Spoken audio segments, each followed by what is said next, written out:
সবাইকে স্বাগত জানাই আজকে একটি পুরনো রান্নাতে।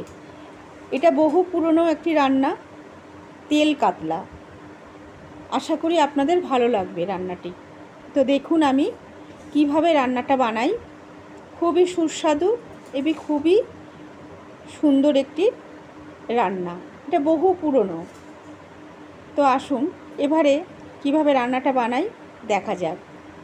এখানে আমি 4 পিস কাতলা মাছ নিয়ে নিয়েছি, ভালো করে পরিষ্কার করে ধুয়ে।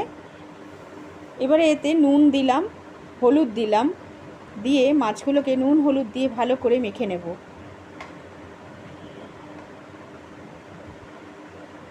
কিছু কিছু রান্না, পুরনো দিনের রান্নাগুলো হারিয়ে যেতে বসেছে। এই রান্নাগুলো কিন্তু খুবই সুস্বাদু। এবারে একটি মশলা রেডি করে নেব। একটি বাটি নিয়েছি, তাতে নিয়ে নিলাম একটু লঙ্কা গুঁড়ো 1 চামচ, আর নিয়ে নিলাম 1.5 চামচ জিরে গুঁড়ো, আর নিয়ে নেব 1/2 চামচ হলুদ গুঁড়ো, আর দিয়ে দেব 1.5 চামচের মতন ভিনিগার। তখনকার দিনে ভিনিগারের প্রচলন ছিল। ভিনিগার কিন্তু নতুন কিছু নয়, এটা পুরনো দিনেরও ব্যবহার হতো রান্নাতে। এবারে এতে একটু জল মিক্সড করে 1/2 কাপের মতন জল দিয়ে রেডি করে রেখে দেব। তো চলে যাব রান্নাতে।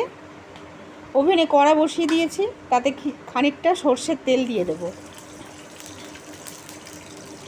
সর্ষের তেলটা গরম হতে থাক। গরম হয়ে গেছে, এবারে মাছগুলোকে ভেজে তুলে নেব।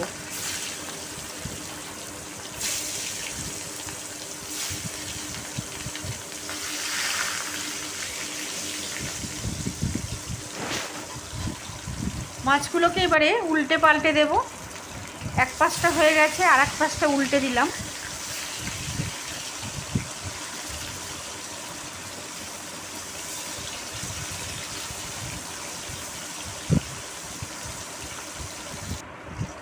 মাছগুলো ভাজা হয়ে গেছে, এবারে মাছগুলো তুলে নেব কড়া থেকে।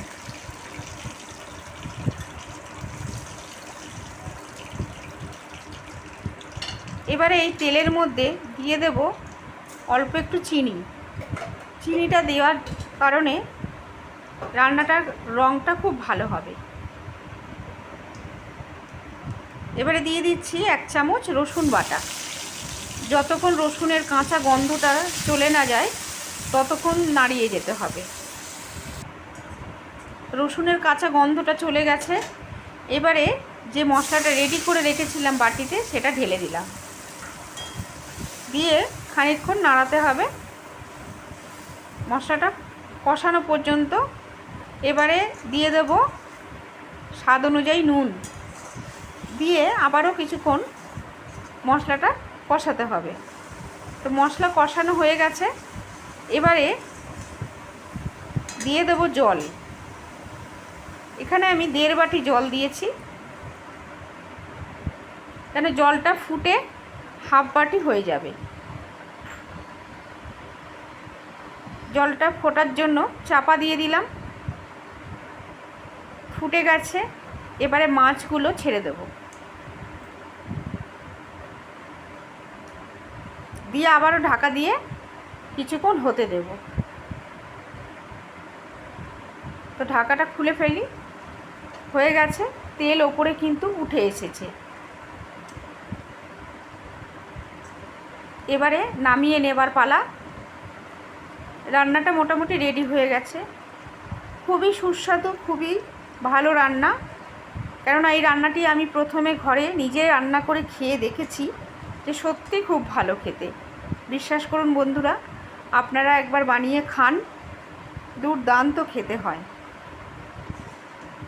তো আজকের রান্নাটা আপনাদের কাছে কেমন লাগলো অবশ্যই কমেন্টে জানাবেন, এবং বন্ধু বান্ধব আত্মীয় স্বজনকে শেয়ার করবেন পুরনো রান্নাগুলো আবার ফিরিয়ে আনার জন্য।